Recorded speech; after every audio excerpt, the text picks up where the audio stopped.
Vamos lá. lá, vamos lá então. Eu vou construir alguns argumentos, vou falar alguns que são já conhecidos, né, como esse caso de 2 Coríntios 13:13, que Paulo indiretamente coloca, né, mas deixa eu colocar alguns conceitos que são interessantes. Quando você pega, por exemplo, Gênesis 1:1, né, eu tenho que citar porque é clássico, né, você tem aqui, ó, no princípio criou Deus os céus e a terra. Né? Essa é a nossa tradução comum, né, Bereshit, que é o termo no hebraico, né? Bereshit, Bará, Elohim, Et, Hashamayim, Vet, Eretz, né? Haeretz, desculpa, que é os céus e a terra. E a primeira palavra que Deus está relacionada aqui, o termo Elohim, que é um dos nomes de Deus, né? Elohim. Nem todo mundo, alguns conhecem, nem todos conhecem, mas Elohim, essa terminação in no final, é plural, né? Na Plural, né? verdade, isso é plural. Então, se eu fosse traduzir na literalidade do termo, eu teria assim: no princípio criou deuses os céus e a terra. Mas aí eu tenho um problema, porque o verbo está no singular. Né? O verbo bará, ele está no singular e o termo Elohim está no plural. Se fosse, né, casar a questão do verbo com o sujeito, eu teria criaram, né, deuses os céus e a terra. Mas não é o caso. Você tem justamente aí a questão do criou. Então, por exemplo, você tem várias... Aí já começam alguns debates. Na linha judaica, né, você tem o que alguns, inclusive os judeus ortodoxos, entendem o seguinte: não, aqui está sendo usado o plural majestático. Eles têm o conceito do plural majestático, ou seja, como Deus é um ser tão grande, tão majestoso, que você não tem como explicá-lo com uma terminologia só, então eles dizem o plural se aplica a ele, mas é por causa da sua grandeza. Por isso que eles chamam de plural majestático. Né? A sua grandeza é tão distinta, tão incomensurável, que por ser ele quem é, você tem essa questão do plural majestático, que também é o caso do Adonai, por exemplo. Né? Adonai, que muitas vezes traduzido como Senhor, na verdade a sua origem é senhores, né? Está relacionado a senhores. Então, o que denota também essa questão. Essa visão plural, né? Essa pluralidade divina, alguns entendem como manifestação, né, essa manifestação trina, alguns entendem como pessoas, alguns entendem como a questão da trindade, mas o fato é que ela existe. Né, essa manifestação trina, ela realmente é um fato. E você tem vários textos, por exemplo, que vão falar disso. Eu não vou poder citar todos, então eu vou fazer o seguinte, gente, eu vou citar os textos, porque se eu for botar e compartilhar toda hora esses textos, vai demorar muito, eu tenho muito texto para falar hoje. Então eu vou citar a referência e depois você pesquisa, se você quiser. Você, Por tem- exemplo, você- você- você tem algum PDF, alguma coisa assim? De repente a gente podia disponibilizar pra quem pedisse, né? De posso, repente. posso, posso gerar um PDF disso sim. Tá? Depois, de repente, eu Isso é. coloco. Eu vou colocar no meu canal, depois eu te passo o link Perfeito. para a gente colocar Perfeito. nos comentários do canal, né? No descritivo do canal, a gente bota o link para esse PDF, onde vai ter Fechou. todas as referências lá. Ok? Então, por Fechou. exemplo, tem várias questões que você percebe essa pluralidade divina, né, em vários termos e vários textos. Antes, deixa eu falar uma coisa que é muito interessante. Antes de eu entrar nesse aspecto, deixa eu entrar numa questão filosófica. E aí eu vou compartilhar o texto porque esse caso é interessante. E eu quero construir isso porque são conceitos, às vezes a gente peca e erra por questão conceitual. Né? Por exemplo, quando você chega no texto de Gênesis 1:27, né? Deixa eu só botar aqui, 26, 27, que Deus fala assim: também disse Deus, façamos, e aqui realmente está no plural, façamos o homem à nossa imagem, conforme a nossa semelhança, e tenha ele, o homem, domínio sobre os peixes do mar, aves dos céus, animais domésticos, sobre toda a terra e sobre todos os répteis que rastejam pela terra. E a construção do 27 é muito curiosa. Criou Deus, pois, o homem à sua imagem, e a imagem de Deus o criou. Homem e mulher os criou. Você tem aqui o verbo bará, que é um verbo que é usado, né, para criação, que o único sujeito é Deus nessa questão do verbo bará, quando está referenciando a criar. Porque Deus é o único que cria dessa forma. Né?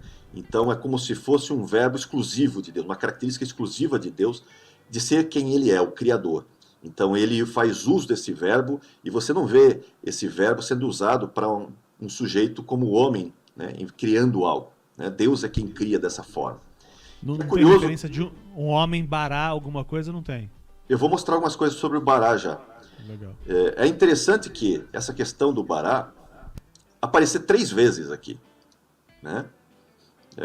Claro que isso é subjetivo, né? Mas é uma questão curiosa, porque você tem 3 referências, e essa questão da trindade, ou seja, dessa referência trina, da manifestação trina de Deus, ela vai ser muito comum nos textos. Né? Você diz, não, mas é só uma curiosidade, é uma coincidência. O problema, quando a gente fala das coincidências, é que elas se multiplicam. E você, às vezes, por não querer enxergar a quantidade das, entre aspas, coincidências, você desqualifica elas, mas, na verdade, elas são... O fato delas se repetirem várias vezes, de múltiplas formas, denota que há algo aí, né? Há uma mensagem aí.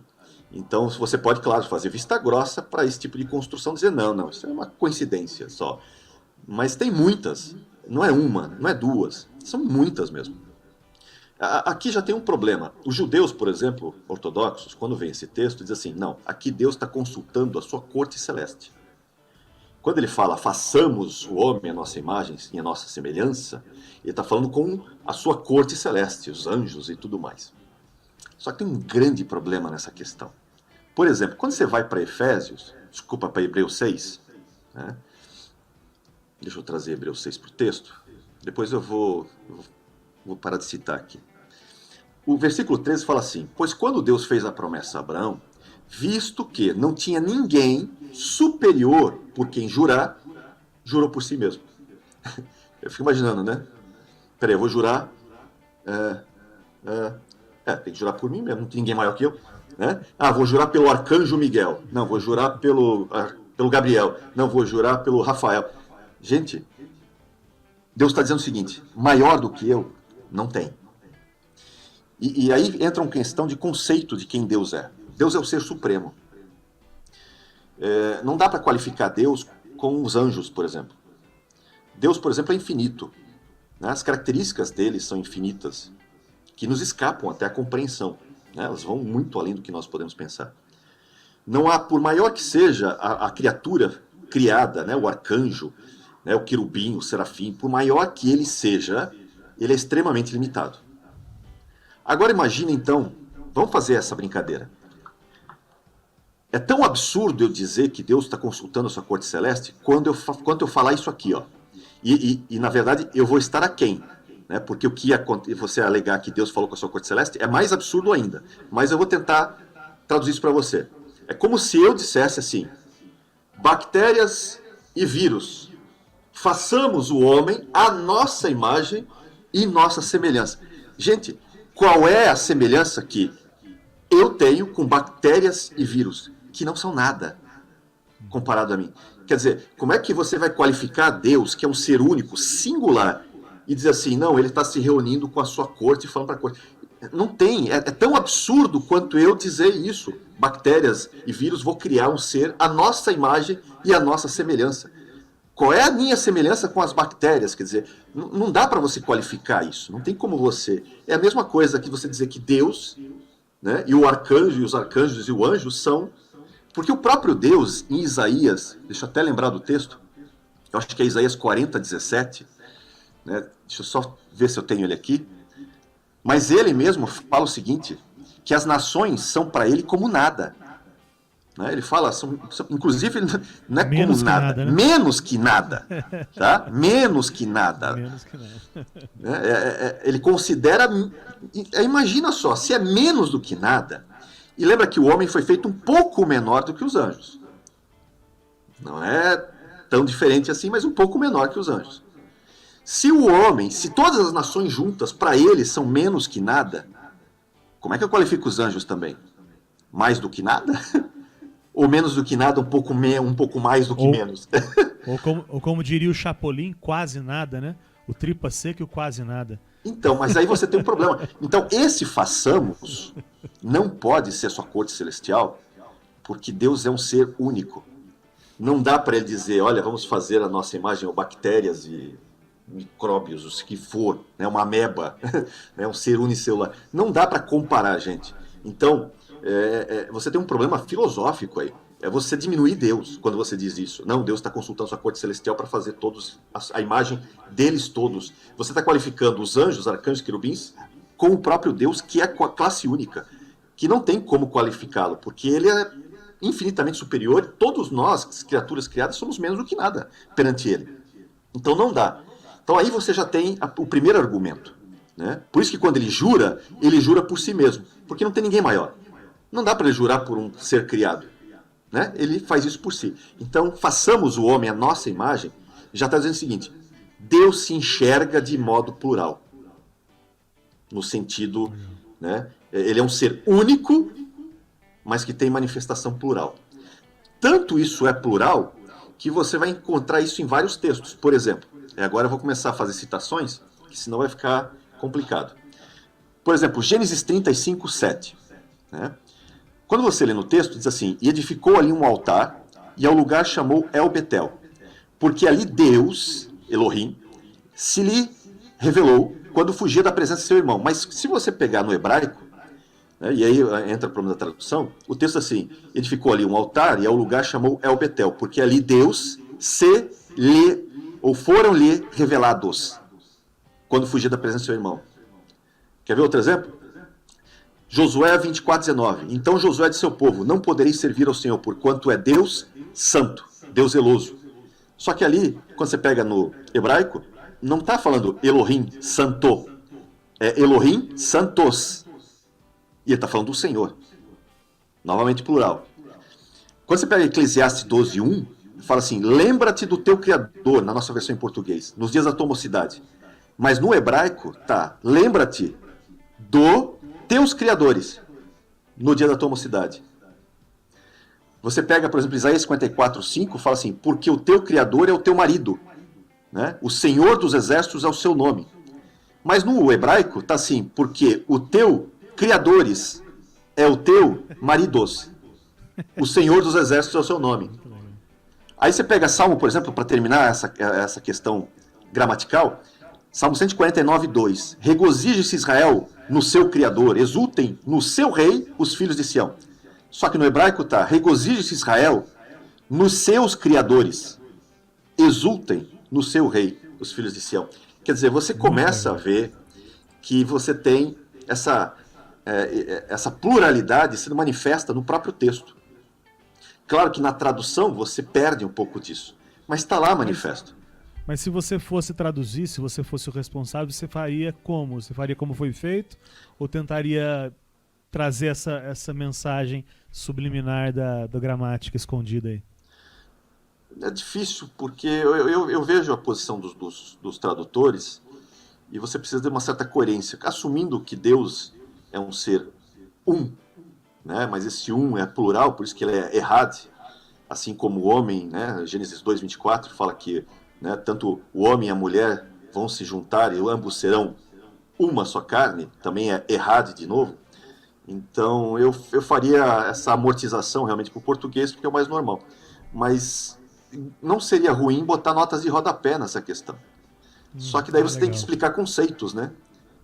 E a pessoa que vai ler ela precisa de certos conceitos para poder entender isso. Então é onde você entra com uma série de problemas. O próprio termo para criar, né, o termo bará, lembra que aparece 3 vezes, que a gente citou lá em Gênesis? Né? Esse termo também ele esconde, né, alguma coisa. Por exemplo, você tem o Beit, o Resh, o Resh e o Aleph, né? Que você também pode ter aqui, né?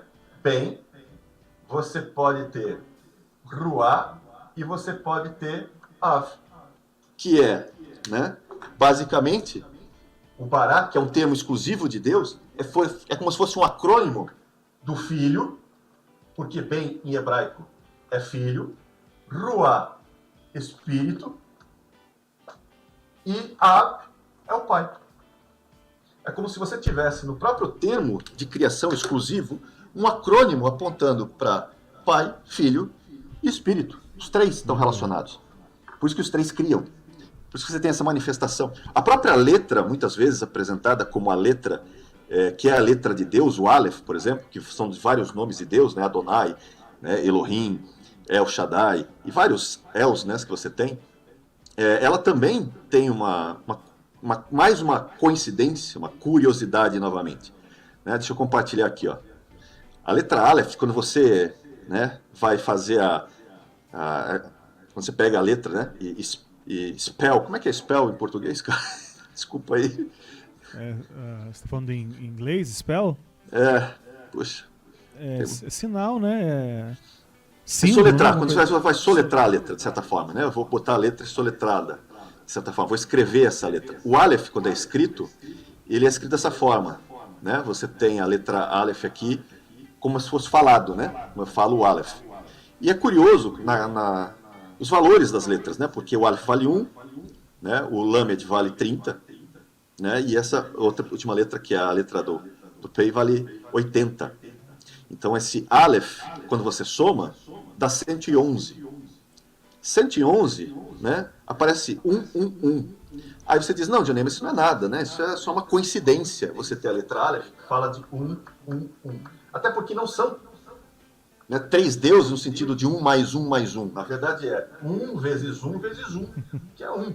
Ou seja, é um relacionamento, né, que está relacionado a uma questão diferente de somatório, né? Eles estão interrelacionados entre si. Mas os 3 são um só. Né? Você tem isso de várias maneiras. Inclusive o próprio Aleph, que também pode ser pronunciado como Aleph, né, que também está relacionado à questão do 1000, né, porque a letra Aleph, quando você, né, soletra ela, e você tem o Aleph também, que se escreve da mesma maneira, e ela significa na Bíblia 1000, por exemplo. E 1000, né, o número 1000, lembra que para Deus um dia é como 1000 anos? Porque a letra Aleph é a letra 1. Mas o Aleph, que também vem do Aleph, também significa 1000. E 1000 nada mais é do que 10 vezes 10 vezes 10, ou seja, 10 ao cubo. Né? Então, mais uma vez, você tem uma manifestação trina. Essa questão matemática na Bíblia, gente, você tem muito, em vários textos. A própria criação, eu não vou entrar agora nesse detalhe, existe um vídeo que eu coloquei no meu canal, que eu acho que é a profundidade da riqueza, né, da sabedoria de Deus e tudo mais. Depois, quem quiser, procure. Gênesis 1:1, né, no princípio criou Deus os céus e a terra. Matematicamente, essa frasezinha, ela é toda baseada na sabedoria. E essa frasezinha, o valor dela é 37 vezes 73, que é o valor da sabedoria. Aqui é a sabedoria no valor nominal, o ordinal, e aqui é a sabedoria no valor das letras, né, que dá 2.771, né, que é o valor de Gênesis 1. E é curioso, por quê? Porque você tem essa construção, 37, 73, é como se fosse trindade perfeita, perfeita trindade. E tudo é feito com sabedoria. E aponta para quê? Para trindade perfeita, perfeita trindade. Então você tem essa manifestação trina, vista das mais variadas formas, inclusive matematicamente. No texto, no vídeo eu explico isso com bem mais detalhes. E aí vai aparecer coisas curiosas. Em Gênesis 1, vai aparecer 777, vai aparecer 888, que é o nome de Jesus em grego, né? Jesus é 888.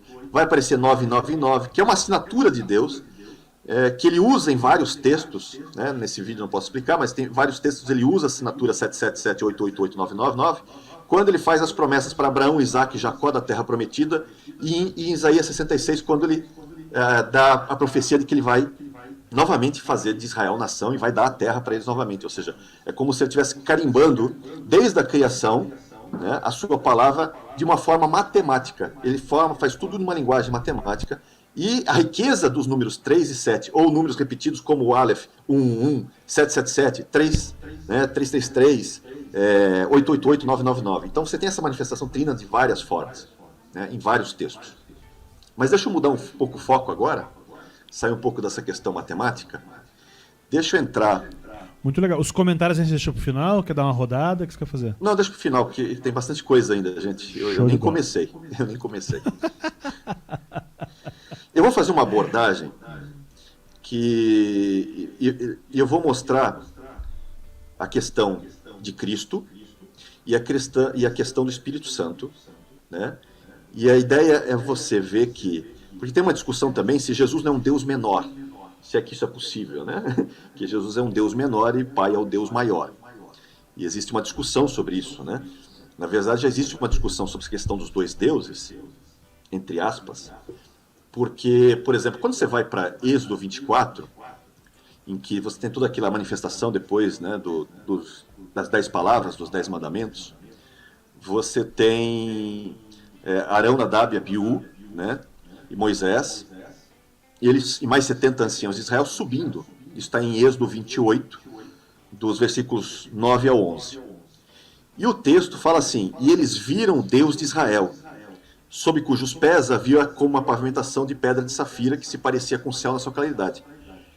E Deus, né, ele não estendeu a mão sobre os escolhidos dos filhos de Israel, porque eles viram a Deus, comeram e beberam. Aqui tem um negócio da ceia já, nessa história que a gente já falou outra vez. Mas eles comem e bebem, e o texto claramente diz, eles viram a Deus. Quem estava lá? Moisés, Arão, Nadab, Abiú e 70 anciãos de Israel. Bem, isso é curioso por quê? Porque quando você vai para Êxodo 33, depois do evento, né, da questão do bezerro de ouro e uma série de outros aspectos que acabam acontecendo, você pega Êxodo 33, 18, em que Moisés fala assim, rogo-te que me mostres a tua glória.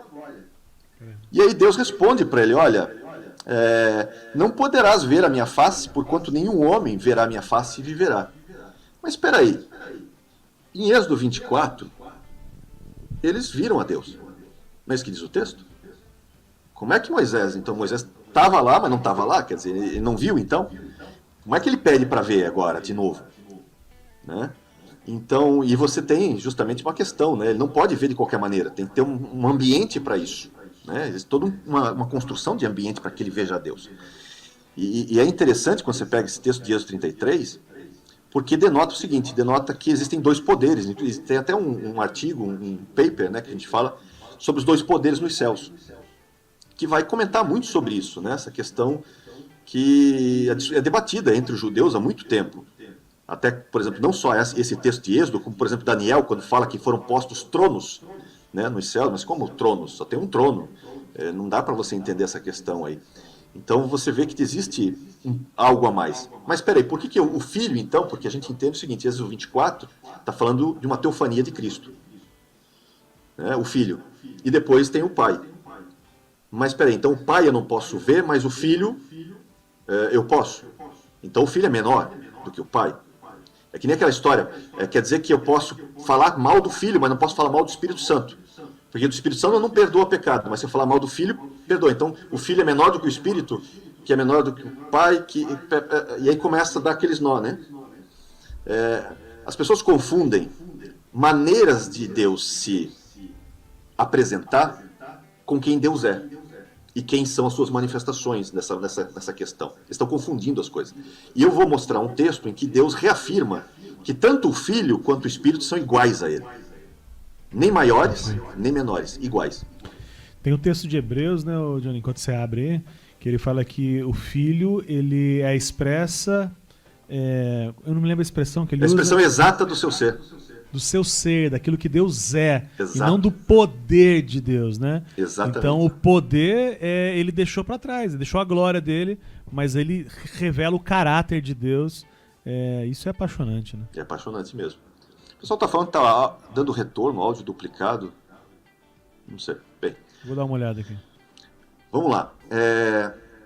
Então eu vou começar a fazer uma construção para poder chegar justamente nessa questão do que Deus afirmando não somente a questão do Filho, mas a questão do Espírito, e declarando que o Filho e o Espírito são iguais a Ele. Eu vou mostrar os textos e a gente vai, mas deixa eu construir agora. Então tem muito texto, né? Então vamos lá. Salmo 44, 3. O texto fala assim, pois não foi por sua espada que possuíram a terra, nem foi o braço deles, que lhes deu a vitória, mas sim a tua mão direita, o teu braço e o fulgor do teu rosto, porque te agradasse dele. Olha, ele faz 3 citações. A tua mão direita, o teu braço e o fulgor do teu rosto. Vamos pegar outro texto. Deuteronômio 11, 1 e 2. Amarás, pois, o Senhor teu Deus e todos os dias guardarás os seus preceitos, seus estatutos, seus juízos, seus mandamentos. Considerai hoje E não falo com os vossos filhos que não conheceram, nem viram a disciplina do Senhor vosso Deus. Considerai a grandeza do Senhor, sua poderosa mão e seu braço estendido. Ó, considerai a grandeza do Senhor, sua poderosa mão, seu braço estendido. Salmo 98:1. Cantai ao Senhor um cântico novo, porque ele tem feito maravilhas.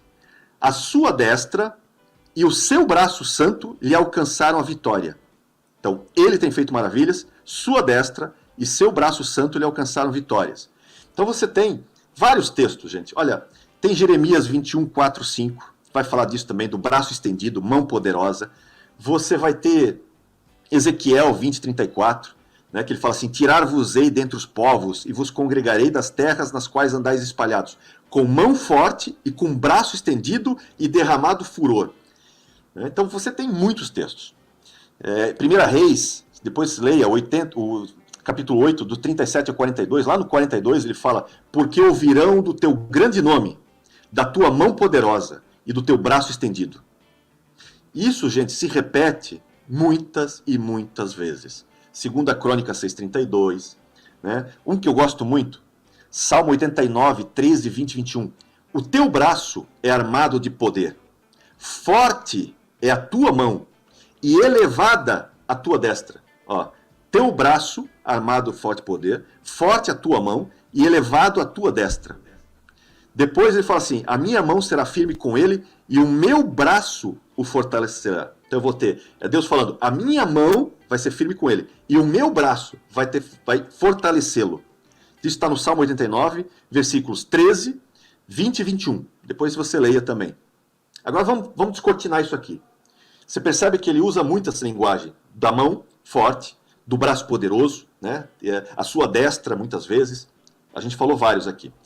Muito bem. Quem são estes? Vamos pegar, ó, Salmo 77:15. Com o teu braço remiste o teu povo, os filhos de Jacó e de José. Com o que ele faz a remissão? Ali é parente resgatador. A palavra no hebraico, Gaal, né? Parente resgatador. Remissão, aquele que resgata. Bem, nós sabemos quem é o nosso resgatador, né? Nós sabemos quem é. Quem é? É o braço forte dele, é o braço que remiu o povo. Quer ver o outro? Eis que o Senhor Deus virá com poder, e o seu braço dominará. E eis que o seu galardão está com ele, diante dele a sua recompensa. Isaías 40:10. Quem que vai dominar? Quem que é o rei? O seu braço. Quer ver um outro? Isaías 51:5. Perto está a minha justiça, parece a minha salvação. Os meus braços dominarão os povos, e as terras do mar me aguardam, e no meu braço esperam. Quer ver outro? Isaías 63:12. Aquele cujo braço glorioso ele fez andar a mão direita de Moisés. Quem que andou a mão direita? Quem que foi na presença? Né? Quem que, quando Moisés fala assim, olha, eu não vou se tu não fores conosco. E Deus diz, tá bom, eu vou com vocês. E ele fala que o anjo dele irá. E ele fala assim, mas cuidado, hein? Porque o meu anjo não perdoa qualquer pecado. Peraí, um anjo que perdoa? Que história é essa de anjo que perdoa? Anjo não perdoa nada, só Deus pode perdoar. Mas o anjo do Senhor, esse é diferente. E quem que é o anjo do Senhor? O anjo do Senhor é o braço glorioso que ele fez andar à mão direita de Moisés. Opa! Aleluia. E aí você começa a construir essas coisas. Uma coisa curiosa, a palavra braço no hebraico, deixa eu mostrar isso aqui, porque daí eu vou usar esse texto, que todos já conhecem, que vai mostrar quem que é o famoso braço do Senhor. Né? E eu vou usar ele para consubstanciar um pouco mais as coisas. Quando você vai para Isaías 53, versículo 1, né, e todos sabemos que Isaías 53 fala do servo sofredor, né, ele fala assim, quem creu em nossa pregação? E a quem foi revelado, lembra, o braço do Senhor. E braço, a raiz desse termo aqui, ó, relacionado a braço, né, que é zeroa no hebraico, ele está relacionado ao quê? A zará, que é semente. Fala de semear, fala de algo semeado, brotando. Quem que é o renovo que brota? Quem que é a semente de Jessé? Está falando de quem, gente? Quem que é o braço do Senhor de Isaías 53? Né? E se você tem... sem dúvida nenhuma, está falando de Jesus, gente. E se você duvida disso, vamos para João 12, 37. Ó, vamos lá. João 12, versículo 37. Embora tivesse feito tantos sinais na sua presença, não creram nele. Nele em quem? Quem que é? Quem que está aqui? Está falando de Jesus. Não está falando de qualquer um. Está falando do Filho. Para se cumprir a palavra do profeta Isaías, que diz: Senhor, quem creu em nossa pregação? E a quem foi revelado o braço do Senhor? Opa, e aí, rapaz? Aí fica indiscutível. Indiscutível, indiscutível. O braço do Senhor, aquele braço poderoso que a gente vê em vários textos que a gente citou anteriormente, o braço é o Filho. Ele é o braço do Senhor. Mas lembra que ele não fala só do braço, ele fala da mão. Lembra? Braço e mão. Braço e a minha destra. Né? Porque destra e a mim, que é a mão direita. Então é o braço e a mão direita, né? Ou a mão do Senhor. Vamos lá. Vamos começar a pegar agora essa questão da mão. Tem um texto de Deuteronômio 32, 40 a 41, que fala assim: Deus falando: levanto a mão aos céus e afirmo por minha vida eterna. Então, levanto a minha mão aos céus e afirmo por minha vida eterna. Se eu afiar a minha espada reluzente e a minha mão exercitar juízo, tomarei vingança contra os meus adversários e retribuirei aos que me odeiam. Quem que exercita juízo? Minha mão. Interessante. Vamos lá. Vamos pegar o texto, por exemplo, Ezequiel 8, 1 a 3. Né? Eu vou ler uns trechos só, pra gente, depois você lê em casa todos esses textos, tá? As referências. Você vai gerar depois um depois eu gero o PDF e a gente bota lá. Sucedeu que ali a mão do Senhor Deus caiu sobre mim. A mão de quem? A mão do Senhor. Lembra que a gente já falou do braço, agora está falando da mão. A mão do Senhor caiu sobre mim. Olhei e eis que uma figura de fogo, desde os seus lombos e daí para baixo, era fogo, e dos seus lombos para cima, como resplendor de metal brilhante. Estendeu ela, dali, uma semelhança de mão, e me tomou pelos cachos da cabeça. Quem que levou ele? O texto fala assim: o Espírito me levantou. Quem que é essa mão que está levantando ele? Nessa visão que ele está tendo. O Espírito. O Espírito me levantou entre a terra e o céu e me levou a Jerusalém em visões de Deus. Vamos pegar outro. Né? Vamos pegar Êxodo, por exemplo. O que tem na mão, gente? Dedos, né? Dedos. Não é uma pergunta retórica, você está perguntando mesmo. Exatamente.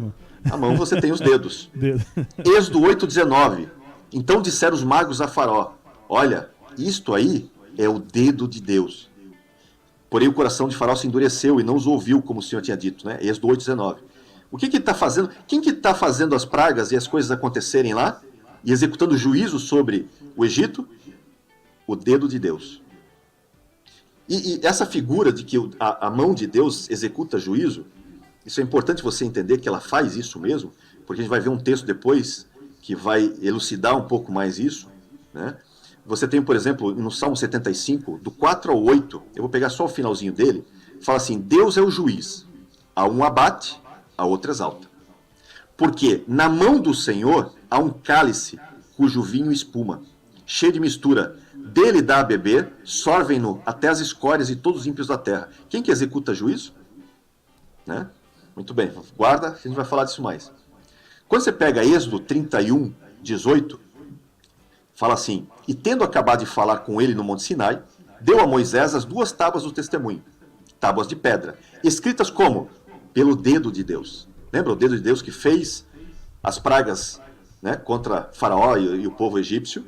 E quem que escreve, né, pelo dedo de Deus as tábuas da lei? Muito bem. Vai falar o seguinte, agora, para saber quem é o dedo de Deus, deixa a Bíblia falar por si só. Lucas 11:20, quando tem aquela discussão, né, de Jesus com os fariseus e tal, que ele expulsa o demônio de um mudo, ele diz: não, você expulsa por causa de Beelzebu e tudo mais. Jesus retruca e fala assim: se porém eu expulso os demônios pelo dedo de Deus, certamente é chegado o reino de Deus sobre vós. Muito bem, novamente ele menciona o dedo de Deus, né, relacionado às suas mãos. Mas ele explica em Mateus 12:28 quem é o dedo de Deus, porque é o mesmo texto, só que é uma mudança. O texto fala assim: se porém eu expulso demônios pelo Espírito de Deus, certamente é chegado o reino de Deus sobre vós. Genial. E aí você tem quem? O braço. Quem é o braço? O filho. Quem é a mão? Oi? Espírito. A mão é o espírito. É o espírito. Inclusive, às vezes você vai ver, porque a Bíblia tem essa linguagem que às vezes você intercala eles, né, entre si. Há uma intercalação. Às vezes você confunde, parece que está falando do filho, às vezes está falando do pai, porque os três são um, né? Então, às vezes, você tem na Bíblia uma linguagem que remete, né, aos três. Mas você vê, por exemplo, naqueles textos que a gente começou falando, que é o pai falando da sua mão e do seu braço. Vários textos ele falando da sua mão poderosa, né, e do seu braço glorioso, em vários textos que a gente viu anteriormente. E às vezes você tem a atuação conjunta dos dois.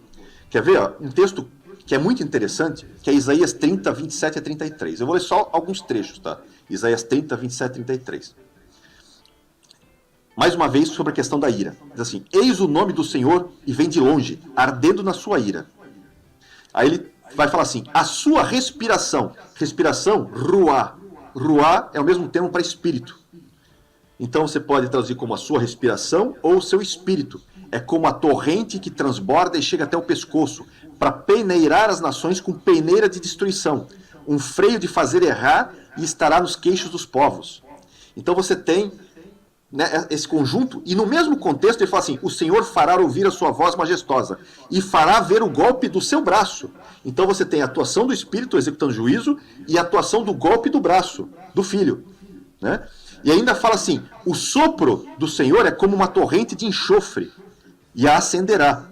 E é interessante porque essa questão dele, né, da sua respiração, do seu Espírito executar juízo, você tem um equivalente lá em 2 Tessalonicenses 2,8, que fala assim: então será de fato revelado o iníquo, a quem o Senhor Jesus matará com o pneuma, sopro, né? Ou também pode ser traduzido como espírito, que é a mesma questão, vento, espírito, tanto no hebraico quanto no grego, né? Sopro da sua boca e destruirá pela manifestação de sua vinda, ou seja, é o Filho fazendo juízo, assim como o Espírito em conjunto. Você vê uma união dos dois. Por que eu estou falando tudo isso, gente? E por que eu estou colocando essas questões todas? Porque está tudo relacionado, e eu já vou mostrar como Deus vai falar que tanto o Filho quanto o Espírito são iguais a Ele. Mas deixa eu, antes disso, falar mais uma coisinha só. Mais dois textozinhos, aguenta aí. Salmo 80, do 14 ao 19. Esse texto é muito legal, porque eu quero... Perceba bem, porque isso aqui fala do Espírito gerando o Filho, em Maria, de certa forma. Olha aqui, ó. Volta-te para nós, ó Deus dos exércitos, dos altos céus, olha e vê. Toma conta desta videira, da raiz que a tua mão direita plantou. Lembra? Tua mão direita planta. Do filho que para ti fizeste crescer. Claro, ele está falando de Israel, obviamente, mas indiretamente você tem a mesma imagem da sombra. Lembra? A sombra do Espírito vai te tomar, Maria, e vai germinar em você, vai gerar em você o filho. Ou seja, a raiz que a tua mão direita plantou, do filho que para ti fizeste crescer. Tua videira foi derrubada, como lixo foi queimada pelo fogo. Pela tua repreensão perece o teu povo. Repouse a tua mão sobre aquele que puseste a tua mão direita. Quem que foi colocado a mão direita? Vem e assenta-te à minha direita. Ó, puseste a tua mão sobre. Vem o Espírito sobre Jesus, né? Mão, Espírito, sobre aquele que puseste a tua mão direita, e ele declara: o filho do homem que para ti fizeste crescer. Então, ele mesmo fala: então não nos desviaremos de ti, vivifica-nos e invocaremos o teu nome, restaura-nos, Senhor, Deus dos exércitos, faz resplandecer sobre nós o teu rosto, para que sejamos salvos. Várias vezes você vai ver isso. Por isso que aí você tem, lembra que a gente leu, né? Deixa, aí esses eu vou abrir porque eu faço questão de mostrar. Né? Porque essa é o tiro de misericórdia agora. Então eu preciso mostrar mesmo. Vamos voltar para Hebreus 6. Tá? Quando o texto fala assim... deixa eu só compartilhar aqui. Deixa eu achar o botão, né? Ajuda se eu achar o botão de compartilhamento. Você lembra desse texto? A gente citou ele no começo. Né? Pois quando Deus fez a promessa a Abraão, visto que não tinha ninguém superior por quem jurar, jurou por quem? Por si mesmo. O que Deus está dizendo? Não tem ninguém maior do que eu mesmo. Não há ninguém maior. Não dá para jurar pelos anjos, arcanjos, querubins. Não dá para pegar um Jesus, que é um Deus menor. Não dá para jurar por um Deus menor. Só dá para jurar por quem é como ele, né? Por quem é, no caso, ele. Infinito, grande, majestoso, único, classe única. Ser supremo. Não tem igual. Não dá para comparar. Nenhum ser criado pode se comparar a ele. Por isso, quando ele jura, jura por ele mesmo. Ou como a gente leu em outro texto, jurou pela sua vida eterna. Está falando dele próprio. Muito bem. Agora vamos pegar, né, lembrando tudo que a gente falou, vamos para Isaías 62, versículo 8. Isaías 62, 8. Olha aqui, ó. Jurou o Senhor. Quem está jurando? O Senhor. Por quem que ele jura? Lembra que ele não pode jurar por ninguém que seja menor do que ele. Tanto que ele lá, a gente leu, ele jurou por si mesmo. Por quem que ele está jurando? Pela sua mão direita. Quem que é a mão direita? Quem que é a mão do Senhor? O Espírito. A mão direita, a mão, claro. A mão claro. Está relacionada ao Espírito. A gente viu vários textos. Perfeito. Jurou pela sua mão direita e pelo seu braço. Aqui existe o E mesmo no hebraico. Está lá o Vav, somando os dois. É Deus falando assim, eu estou jurando pela minha mão, Espírito, e pelo meu braço poderoso. Quem que é o braço do Senhor? Isaías 53. O Filho. O Filho. O que Deus está dizendo? Lembra? Se Deus não pode jurar por ninguém, a não ser por ele mesmo, porque não há maior do que ele, quando ele diz assim, que ele está jurando pela sua mão e pelo seu braço, e a sua mão fala do Espírito, e o seu braço fala do Filho, o que ele está dizendo? Gente, ele está declarando claramente que o Espírito e o Filho são iguais a ele. Aleluia. Amém. Não tem como você dizer diferente.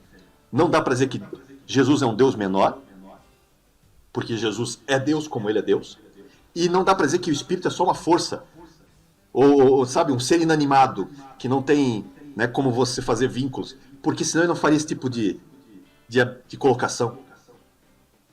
Genial, cara, muito legal. Agora deixa eu mostrar um negócio relacionado a isso, né, em relação a tudo isso que a gente viu.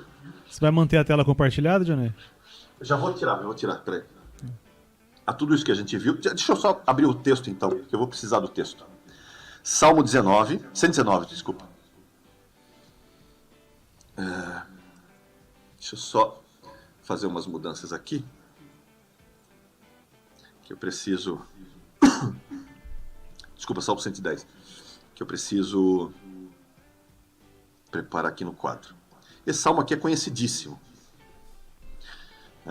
Disse o Senhor ao meu Senhor, assenta-te à minha direita até que eu ponha os teus inimigos debaixo dos teus pés. Então aqui você tem uma construção do trono de Deus. E o trono de Deus, você tem isso aqui. Então você tem uma figura aqui do Pai. Vamos fazer de conta que ele está sentado assim de frente. Então o Pai está sentado aqui de frente. Disse o Senhor, o Pai, ao meu Senhor, que ali é o Filho, né? Que a gente pode consubstanciar vários textos do Novo Testamento falando que o Filho sentou-se à direita do Pai, e esse Filho quem é? Jesus, né? O Filho. Assenta-te à minha direita. Então, acho que dá pra ver? Ah, tá. Ficou um pouquinho alto. Ficou um pouquinho alto? Deixa eu baixar um. Não, a parte de cima só, não sei o que você escreveu. Não, peraí, vou botar mais pra baixo. Dá pra fazer. Isso é importante, pra gente poder consubstanciar. Perfeito, agora tá legal. Então, aqui está o Pai e diz assim, Filho, senta à minha direita, né? Como se eu estivesse de frente sentado aqui, e agora ele vai ser, né, o Filho da minha mão direita, vai sentar aqui o Filho. Muito bem. Quando você pega Apocalipse 7,17, por exemplo, né, que é um texto, depois se você veja em casa aí, Apocalipse 7,17. Tem vários textos falando sobre isso, mas eu vou pegar só esse por enquanto. Fala assim, o cordeiro que se encontra no meio do trono. Peraí, então eu tenho um trono, e nesse trono o Filho está no meio. E meio ali, a palavra no grego é mesos. E mesos, gente, é no meio de, entre. Mas entre quem? Porque, tudo bem, o Pai está aqui, mas quem está aqui? Se o Filho está no meio e aparece várias vezes em Apocalipse, né? O pessoal diz assim, em Apocalipse não aparece Jesus e o Espírito Santo e o Pai no trono. Pois é, mas aparece, está escondido só, é só você saber ler. O Filho está no meio, o texto já diz, ele está no meio do trono. Existe um trono e o Filho está no meio. Então, por pressuposição, o Espírito está aqui, não é? Salmo 119 novamente, 110 novamente. Vamos pegar lá o texto. Deixa eu compartilhar de novo. Às vezes a gente não lê o texto porque não consegue perceber as nuances do texto. Aí ele vai falar várias coisas aqui, eu vou pular um pouco, tá? O Senhor jurou e não se arrependerá. Tu és sacerdote para sempre, segundo a ordem de Melquisedeque. Quem está falando aqui? O Pai está falando para o Filho, porque o Filho é o sacerdote de Melquisedeque, da ordem de Melquisedeque, Hebreus já deixa isso bem claro. Né? Bem, e o Pai continua falando. E o Pai diz assim, e o Senhor, à tua direita, no dia da sua ira, esmagará os reis. Peraí. O Senhor à tua direita? Não pode estar falando do Pai. Porque o Filho está à direita do Pai. Então o Pai está à esquerda do Filho. Então quem que é o Senhor que está à direita do Filho? Só tem um. Espírito Santo. Aleluia. Por isso que você vê, o texto diz assim, no dia da sua ira, ele vai esmagar as nações. Como nós vimos, porque também é espírito de juízo. E não é só espírito da graça, no sentido da misericórdia, mas também espírito de juízo. Inclusive, se você pegar Isaías 63:10, o texto diz, falando do povo no Egito, no deserto, que o povo foi rebelde. E porque foram rebeldes, entristeceram o Espírito Santo. E por causa disso, o Espírito se tornou para eles como inimigo. E pelejou contra eles. Ou seja, o Espírito Santo tanto pode ser, né, o agente da graça, o Espírito da graça, como pode também ser agente de juízo. Por isso que ele... O que o Espírito Santo faz? O que o Consolador, o outro Consolador, a semelhança do Filho, faria quando seria enviado? Convenceria o mundo do quê, gente? Do pecado, da justiça e do juízo. Porque ele também executa juízo. Lembra? Com o sopro, com o espírito da sua boca, com o sopro, com o vento, com o pneuma da sua boca, destruirá quem? O inimigo. Vai executar juízo também. Então, por isso que às vezes as pessoas acham que está falando do Filho, lá no Salmo 110, mas porque não leu direito. Assentado à direita do Filho, por isso que ele é o Filho, o braço direito e a mão direita. Porque ambos estão à direita do Pai. Por isso que os dois são chamados do braço direito, né, e da mão direita. A minha destra fará maravilhas. A minha destra executará juízo. A minha destra. Quem é a destra? A destra do Pai. Perfeito. Aí volta todos aqueles textos que a gente leu, onde ele fala do seu braço glorioso e da sua mão poderosa, né, em que ele faz essa construção. E olha essa construção. E aí você vai começar a perceber como os textos se encaixam, como não há uma diferença. E volta para o juramento. Jurei pelo meu braço e pela minha mão. Pelos dois. Por quê? Porque Deus não pode jurar por nada que seja menor do que Ele. Então, tanto o Filho quanto o Espírito são como o Pai. O Deus uno de uma manifestação trina. Claramente isso está nos textos, gente. Acho que agora a gente pode ir para as perguntas e comentários. Mas, ó, aleluia, cara. E eu vou te falar, com certeza ficou de fora. Não, tem mais coisa. Uns 15 versículos que eu lembro de primeira, assim, os mais claros, né, cara? Deixa eu terminar com um último, então, por causa dessa questão do trono. Favor. Essa questão do trono é fundamental. Deixa eu terminar com um último. Isaías 6, 1-3, vai falar assim: no ano da morte do rei Uzias, eu vi o Senhor assentado sobre um alto e sublime trono, e as abas das suas vestes enchiam o templo. Quem que ele viu? O Senhor no trono, certo? Aí lá pelo versículo 8, ele vai falar assim: depois disto ouviu a voz do Senhor que dizia: a quem enviarei? E quem há de ir por nós? Aí disse eu: eis-me aqui, envia-me a mim. Então ele disse: vai, diz a este povo: ouvi Ouvi e não entendais, vede e não percebais. Torna insensível o coração deste povo, endurece-lhes os ouvidos, fecha-lhes os olhos, para que não venha ele a ver com os olhos, a ouvir com os ouvidos e a entender com o coração e se converta e seja salvo. Bem, a gente está vendo aqui Isaías vendo o trono de Deus e Deus falando com ele, certo? Muito bem. Agora pega Atos 28, do 25 ao 27, o que Paulo vai falar. Olha o que Paulo diz. O texto começa assim: e havendo discordância entre eles, despediram-se, dizendo, Paulo, estas palavras: bem falou o Espírito Santo a vossos pais. Quem que falou? O Espírito Santo. Por intermédio do profeta Isaías, quando disse, quem que disse? O Espírito Santo.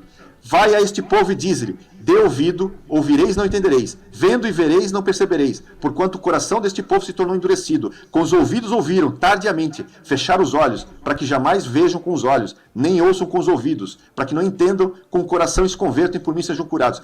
Quem que está falando?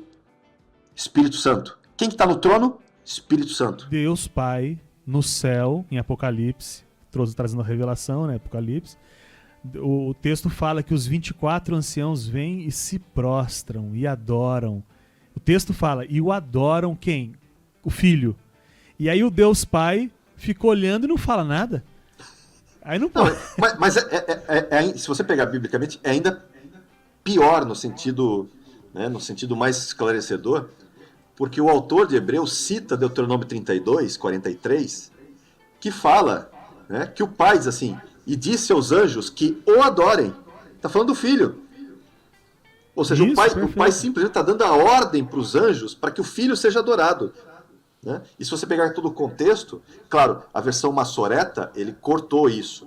Mas a versão dos pergaminhos do Mar Morto e a versão da Septuaginta mantém esse texto que a maçoreta omitiu, e omitiu, claro, por motivos em relação ao que é usado pelos cristãos em relação à Trindade, em relação ao Filho, principalmente a deidade do Filho, né, nessa questão. Porque o autor de Hebreus está falando isso, olha, e dá ordem, ele cita Deuteronômio 32, 43, e fala, diga aos anjos que adorem. Agora, eu sou contra, por exemplo, essa visão unitarista, né, ou essa visão, às vezes, do Espírito Santo ser só uma força, porque o próprio Paulo fala da comunhão com o Espírito, né, e isso é vital, essa comunhão com os três, né? Eu diria com essa... Por isso que você tem uma visão trina muito intercalada, onde você tem essa confusão da pluralidade de Deus entre manifestações suas e as suas, entre aspas, personalidades distintas. Até porque o conceito de pessoa também é um conceito, quando se fala de Deus, é reducionista, né? Na verdade, nosso vocabulário é reducionista no que tange a Deus, porque não temos como explicá-lo, né, de forma plena no vocabulário. Então a gente criou termos, como sua manifestação trina, ou a trindade, né, nessas questões, para tentar trazer isso de uma forma que nós pudéssemos, pelo menos, compreender e colocar. Mas é claro que você não pode explicá-lo, né, nesses níveis. Mas o texto deixa claro, né, Jesus mesmo diz, eu e o Pai somos um. Por exemplo, eu falo isso por quê? Porque nós somos seres trinos, de certa forma. Se você quer entender isso, olha para você. Porque Paulo fala que nós somos corpo, alma e espírito. Né? Alguns são binários, né? Diz que não é só corpo e espírito, a alma e o espírito estão interligados. De certa forma, se nós somos tabernáculo, o tabernáculo tinha uma divisão trina. Né? Você tem o pátio, você tem o santo e você tem o santíssimo. A própria história humana, quando você pega na história, você tem um tempo sem lei, um tempo com lei e um tempo debaixo de Cristo. Até porque o tempo sem lei, por exemplo, você tem uma manifestação muito exclusiva do Pai. Você não vê uma manifestação do Filho, claramente, nem do Espírito, em nenhum aspecto ali. Então, nesses 2000 anos iniciais de história, você tem uma figura muito forte e presente do Pai. Agora, quando você entra de Abraão em diante, você começa a ver as manifestações relacionadas ao Filho e a encarnação do próprio Filho, ou seja, aponta para o próprio Filho nessa questão. E quando você pega a questão da cruz de Cristo em diante, você tem o Consolador, o outro igual a mim que virá, o outro Paracleto que virá, que aponta para o Espírito. É como se eles também trabalhassem de formas, claro, mais efetivas, né? Em cada momento, sempre trabalham em três, mas fosse mais perceptível o Pai nesses primeiros 2000 anos, depois uma percepção maior do Filho nos próximos 2000 anos, e ultimamente, claro, uma percepção muito mais clara do Espírito nessa questão. Então você vê essa manifestação, assim como tem o tabernáculo com o pátio santo, santíssimo relacionado, e nós somos corpo, alma e espírito. Só que diferente de Deus, que é um ser uno, que não há uma distinção de vontades nessa questão, porque eles atuam, né? Jesus mesmo diz, eu não vim fazer a minha vontade, eu faço a vontade do Pai. Inclusive quando ele demonstra a sua vontade, mas diz, não, olha, não seja feita a minha, mas seja feita a tua vontade. Você vê vontades distintas ali, mas ele mantém a unidade, ou seja, a unidade é fundamental. Nós, mesmo depois do novo nascimento, não somos uno. Nós somos um ser híbrido, porque você ganhou uma nova alma, um novo espírito. Está lá Ezequiel 36, 26, 27. Né? E o Espírito Santo em você. Mas o corpo ainda é o antigo. Por isso que você tem uma milita, né? Ficar militando o corpo contra, né? A carne contra o espírito contra a carne, porque esse corpo tem desejos e o espírito tem outros, que às vezes são antagônicos, e aí essa briga. Então você não é um ser uno. E na oração de Jesus diz, olha, Pai, que eles sejam um, assim como eu e tu somos um. Porque o objetivo qual é? É que você seja guiado pelo Espírito. Ser guiado pelo Espírito. Só que só tem um jeito de você ser guiado pelo Espírito e ser um com Ele. Matando a carne. Sacrificando a carne, como diz Romanos 12, 1. Você vai pegar os desejos da carne, né, do corpo, e você mata. E aí o Espírito vai guiar. E se o Espírito guiar, então você é um com Ele. Então, enquanto nós não somos totalmente transformados, corpo, alma e espírito, nós brigamos entre nós mesmos. É o Dionei corpo brigando com o Dionei espírito e com o Dionei alma, às vezes. Eu sempre uso o exemplo do cara que está com muita fome, passou um dia de jejum, e chega numa frente de uma lanchonete. E aí você vai ver a característica da sua trindade claramente.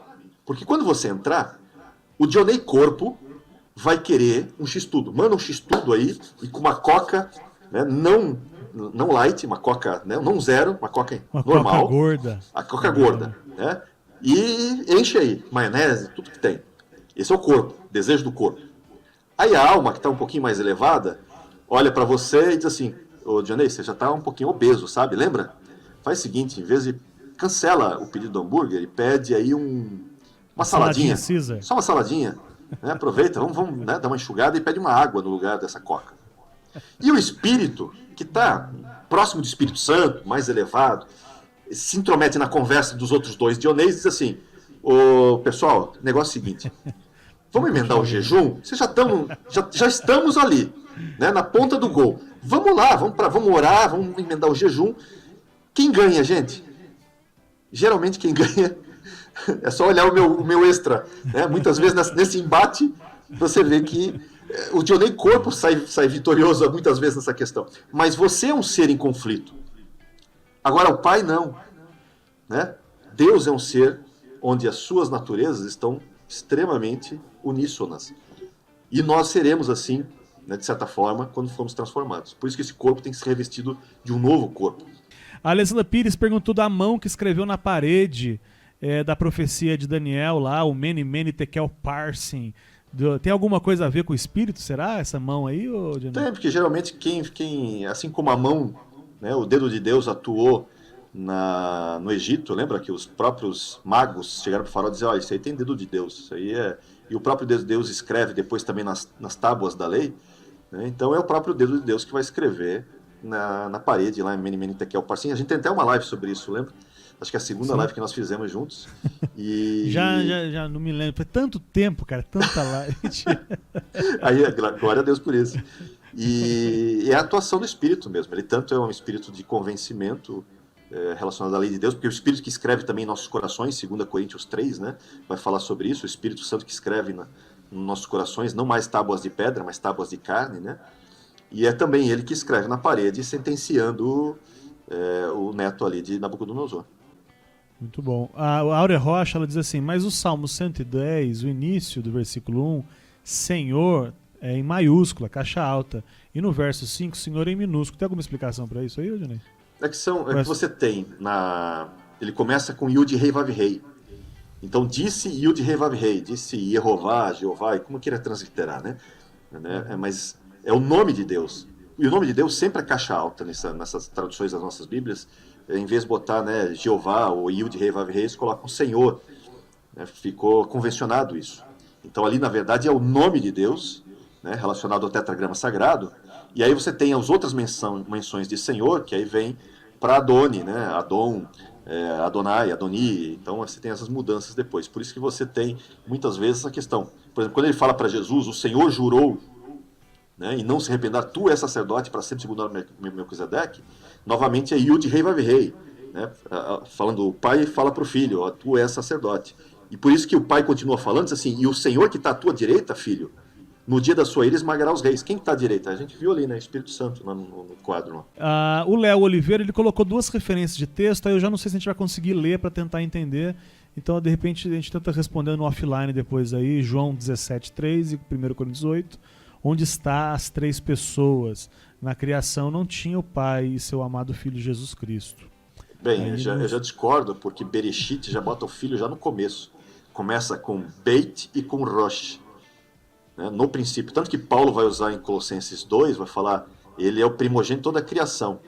Quando Deus começa a Bíblia, Bereshit, ele começa com Bar, Beit e Rosh. Ah, mas Bar é filho em aramaico, não em hebraico. Então leia o Salmo 2, tá Bar lá como filho. Né? Leia Provérbios 31, tá lá o Bar como filho, traduzido como filho, inclusive reconhecido pelos rabinos. Então Deus começa o universo por quem? Ele começa pelo Bereshit. E Bereshit começa com BR. O que é BR aqui? Bar, filho. Tudo é feito por ele. Por quê? Porque é a lei das primícias. Deus sempre usa a lei das primícias, inclusive na criação. Porque se as primícias são santas, toda a massa o é. Então ele começa pelo filho, como primogênito da criação, e tudo é feito por meio do filho, pelo filho, inclusive, né, como já diz outros textos, o próprio texto de Colossenses vai reafirmar isso de novo. Por quê? Porque Deus está criando um universo.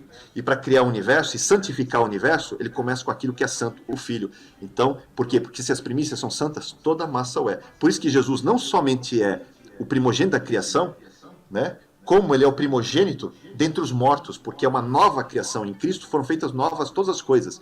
E novamente ele é o primogênito. Por quê? Porque se as primícias são santas, toda a massa o é. O Léo Oliveira refutando você com muita agressividade. Mentira, não foi delicado, tô brincando. Mas ele diz, eu sei, mas só tinha os 2, não 3 pessoas. Como existe Trindade e não tem nenhuma citação na Bíblia desse nome? Eu acho que a gente falou no começo que realmente a semântica, o nome Trindade não tem, mas o conceito está espalhado, enraizado na Bíblia inteira. Nossa. Né? Eu usei o próprio Bar, talvez eu não tenha visto no começo, o próprio Bará de criação, funciona como um acrônimo entre Ben, Ruá e Av, né? Filho, né? Espírito e Pai. O próprio criar, que é exclusivo, né, da divindade, só a divindade usa, né, o Bará como criar, já é um acrônimo do Filho, do Espírito e do Pai. Muito legal. A Leia Lima diz assim, gente, boa noite. Hoje o programa está no nível altíssimo dos altíssimos. Gostaria de saber por que os 3 da Trindade às vezes se separam.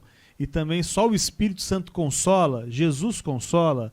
Como é que é essa atuação? Você quer ver? Deixa eu expandir. Quando eu aprendi quando criança, que Jesus mora no meu coração, eu estou equivocado porque é só o Espírito Santo? Eles ficam chateados quando eu disse que é um que mora e o outro não mora? Como é que é isso, Janê? É aquilo que eu falei, né? Os 3 têm atuações distintas, manifestações distintas, papéis distintos. Então, por exemplo, você tem uma atuação do Pai, uma atuação do Filho, até porque um deles vai ter que morrer, porque só Deus pode ter uma vida perfeita, né? Essa é uma outra questão filosófica, por isso que Deus não pode mandar um anjo, um ser menor, para fazer toda a obra, né, da remissão por meio da cruz, da expiação por meio da cruz. E o Filho tem um outro propósito, o Espírito tem um outro propósito, né? Os 3 têm propósitos distintos, mas os 3 são um só e são iguais.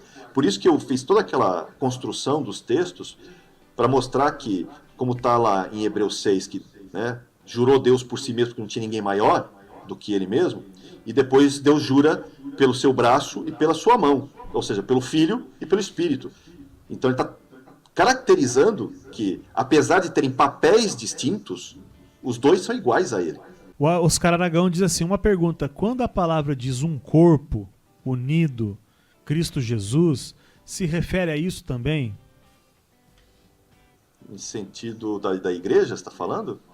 Não sei. Isso está mais relacionado ao casamento, porque é um mistério, né? Paulo fala, quando ele fala do casamento de Gênesis, né, ele cita Gênesis 2:24, né, que o homem sairá de casa, né, se unirá à sua mulher e ambos serão um, né, uma só carne, errad, né, uma unidade